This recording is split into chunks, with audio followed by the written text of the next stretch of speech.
দাও, আবার যদি চুরি করে তার পা কেটে দাও, আবার যদি চুরি করে, আবার যদি তার চুরি করে তার আরেকটা পা কেটে দাও। ইসলামী রাষ্ট্র হতে গেলে কিন্তু আমাদের এখানে চলবে না। তবু এতটুকু যদি না করা যায়, তাহলে নামাজ যদি না পড়ে, রোজা যদি না করে, বা আল্লাহর আদেশকে, আল্লাহর আইনকে যদি বুরহানগঞ্জ যদি দেখায়, তবে কিছু না একটা শাস্তি বা তাকে দেওয়া যেতে পারে, বা তাকে দিতে পারা যায়। তবে আল্লাহ রাব্বুল আলামিন বললেন কি, নামাজ পড়ো, রোজা করো। আল্লাহ আদেশ করলেন, আল্লাহ আদেশ করলেন। তা আল্লাহ যে আদেশ করলেন, সেই আদেশকে কতটুক মানলাম আর কতটুক মানিনি। যদি আল্লাহর আদেশকে যদি না মানি, তবে তা আমি সেই আসামি হয়ে যাচ্ছি। সেই কাজ করাই যেতে হবে আমাকে। আল্লাহর নিষেধকে যদিও না মানি, তবুও আমি আসামি। আল্লাহর আদেশকে মানতে গেলেও আসামি, আর নিষেধকে মানতে গেলেও আসামি। দামিনী বংশের একজন মেয়ে নবীকে এসে বলছেন, তাহলে ইয়া রাসূলুল্লাহ ইন্নী জানাইতু, আল্লাহ পাকের নবী, আমি জেনা করে নিয়েছি, আমি নাপাক হয়ে গেছি, আমাকে পাক করে দিন। নবী সাল্লাল্লাহু আলাইহি ওয়াসাল্লাম মুখটাকে ঘুরিয়ে নিলেন। আবার মেয়েটা সামনে দিয়ে গিয়ে বলছেন, আল্লাহ পাকের নবী, আমি নাপাক হয়ে গেছি, আমাকে পাক করে দিন। তিনবার বলার পরে নবী বলছেন, মেয়েটা বলছেন, কেন মুখ ঘোরাচ্ছেন? আমি নাপাক হয়ে গেছি, আমাকে পাক করে দেন। নবী সাল্লাল্লাহু আলাইহি ওয়াসাল্লাম সাহাবাদের বললেন, মেয়েটা ছিল বিবাহিতা। সাহাবাদের বললেন, যাও তাকে নিয়ে যাও, আর নিয়ে গিয়ে তাকে কবর থেকে পুঁতে দাও, আর কবর থেকে পুঁতে দিয়ে তাকে পাথর মেরে মেরে তাকে রজম করে দাও। তাকে পাথর মারতেই থাকবে, পাথর মারতে থাকবে। যখন মেয়েটাকে নিয়ে যাওয়া হয়, তখন মেয়েটা নবীকে বলছে, আল্লাহ পাকের নবী, আমি যে অন্যায় করেছি, আমি যে অপবিত্র হয়েছি, আমি যে ওই পাঠের ভুঁয়ে ভুট্টার ভুঁয়ে যে কাজ করেছি, অকাজ করেছি, কুকাজ করেছি, আল্লাহ পাকের নবী, ওই অকাজ কুকাজ করার কারণে, ওই নাপাক কাজ করার কারণে আমার পেটে বাচ্চা হয়ে গেছে। নবী সাল্লাল্লাহু আলাইহি ওয়াসাল্লাম বললেন যে, তুমি অপরাধ করেছো, তোমার বাচ্চা পেটের অপরাধ করেনি। সুতরাং তুমি বাড়ি যাও, বাড়ি গিয়ে তোমার বাচ্চা যতদিন পর্যন্ত না হবে, ততদিন পর্যন্ত তোমার ফায়সালা করা যাবে না। তুমি যাও, আর বাচ্চা যখন হবে তখন তুমি আসবে। অপরাধ তুমি করেছো, কিন্তু অপরাধ তুমি করেছো, তোমার পেটের বাচ্চা অপরাধ করেনি। তুমি বাড়ি যাও, বাড়ি গিয়ে তোমার বাচ্চা যখন হবে তখন তুমি আসবে। মেয়েটা ঠিক 10 মাস 11 মাস পরে ছোট্ট বাচ্চাকে কোলে করে নিয়ে নবীর কাছে হাজির। নবীকে এসে বলছে, আল্লাহ পাকের নবী, এই যে দেখুন কোলে আমার বাচ্চা এখন দুধ খাচ্ছে। নবী সাল্লাল্লাহু আলাইহি ওয়াসাল্লাম বলছেন, মানিফতে মহাজাল গোলাম, এই 3 দিনের শিশু নিয়েছো, এই ছোট বাচ্চা নিয়েছো, এই ছোট বাচ্চাকে কে দুধ খাওয়াবে, কে লালন পালন করবে, এর দায়িত্ব কে নেবে? তুমি বাড়ি চলে যাও, আর বাড়ি গিয়ে এই বাচ্চাটাকে তুমি ভরণ পোষণ করো, লালন করো। যতদিন পর্যন্ত তোমার বাচ্চা দানা খেতে না পারবে, ততদিন পর্যন্ত তোমার কার্যকারী করা হবে না। আবার মেয়েটা চলে গেলেন।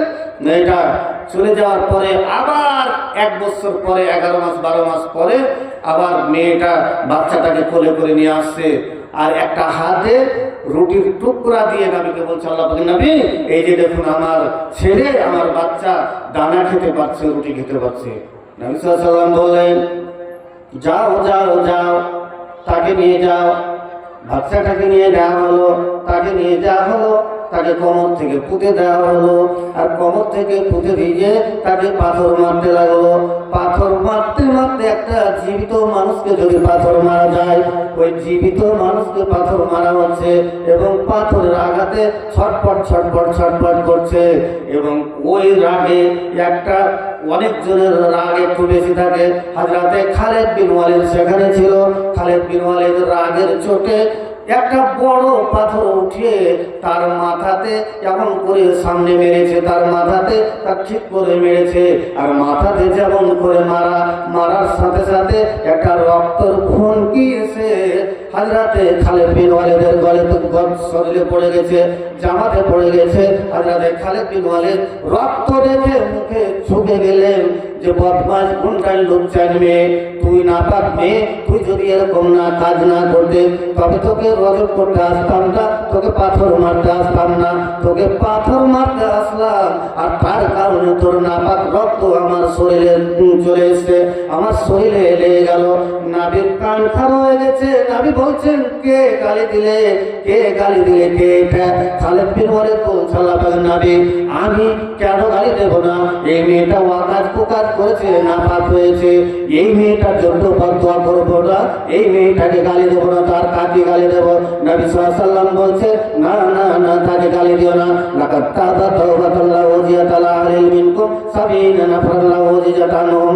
এই মেয়েটা 12 মাস 13 মাস 24 মাস ধরে যত ইবাদত করেছে এবং যত তওবা করেছে, যত তওবা করেছে, যত তওবা করেছে, এর তওবাগুলো যদি তোমাদের মদিনার 70 জন লোককে যদি ভাগ করে দেওয়া হয়, ভাগ করে দেওয়া হয়, ভাগ করে দেওয়া হয়, যাদের গুনাহ নাই, যাদের নেকি নাই, যারা একদম জাহান্নামের মুখে হয়ে আছে, এরকম 70 জন লোককে যদি ভাগ করে যদি দেওয়া হয়, ভাগ করে দেওয়া হয়, তবে তোমাদের ওই মদিনার 70টা লোক বিনা হিসাবে জান্নাতে চলে যাবে।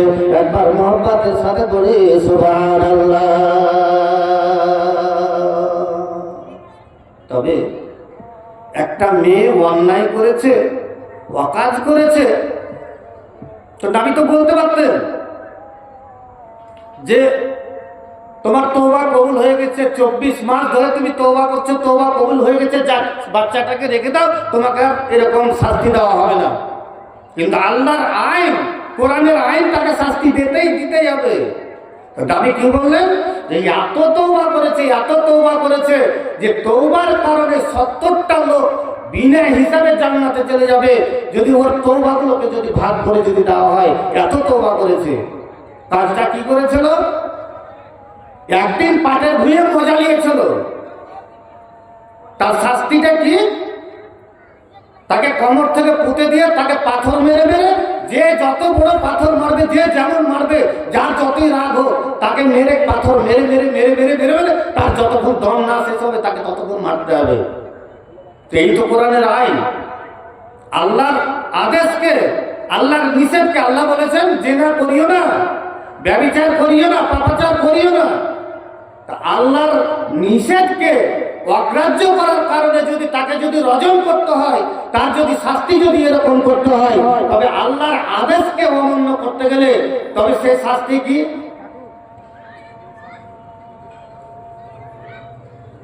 একটা মেয়ে তার নিজের খাওয়াইশ মেটানোর জন্য বরবাদ হয়ে গেছে, তাকে এরকম শাস্তি